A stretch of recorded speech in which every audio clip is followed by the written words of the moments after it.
Welcome everyone to CypherHaunt. My name is Yuri Lavor and this is part 3 of Big Money. Now, first two parts we talked about how the banks are buying out crypto exchanges in order to maintain control and bring institutional money into crypto markets. And it did not take long. In fact, Goldman Sachs has announced that they're beginning Bitcoin futures trading. And perhaps this is the reason why Bitcoin is surging today to 9,700. Also, we have NASDAQ coming out and saying that they're open to become a cryptocurrency exchange. Now, this is very interesting, you guys, because in our last video, we talked about how the Wall Street executives are leaving their high-paying jobs in order to go work for crypto exchanges and companies. And this brings up a very interesting point, you guys. Why would they do it? Why would they leave their high paying jobs unless they know something that the general public doesn't? And in my opinion, it all has to deal with regulations. I think big news is coming, and this big news about regulations coming worldwide, and it's coming soon. Now, what we know so far is that at the G20 summit back in March, they basically stated that it's not so much that there should be regulations for crypto. It's what kind of regulations should be placed on crypto. And they stated that they're actually going to propose some in July of 2018. So we're pretty much only 2 months away. Also, Vladimir Putin actually said that he is going to come out with some sort of regulations for Russia on July 1st. So we know that something big is coming.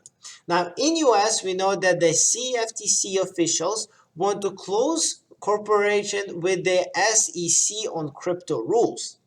And overall, if we look at what kind of turn that crypto is having in the world, well, it's pretty much positive, you guys. In fact, the IMF reports saying that crypto does not pose a risk to global finance.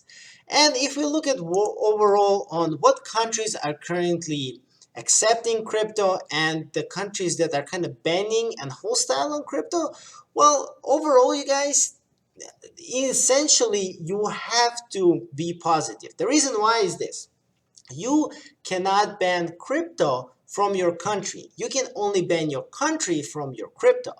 So for example, if we take China, right? Well, there is lots of OTC, there's lots of different trading happening in crypto in China.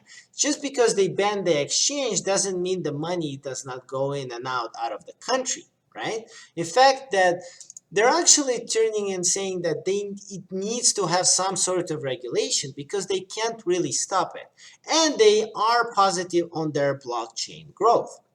Now, if we look at another example, for example, Venezuela, they're stating that they're banning all the crypto from their country. However, they came up with their own cryptocurrency and they're using it to buy auto parts from Russia.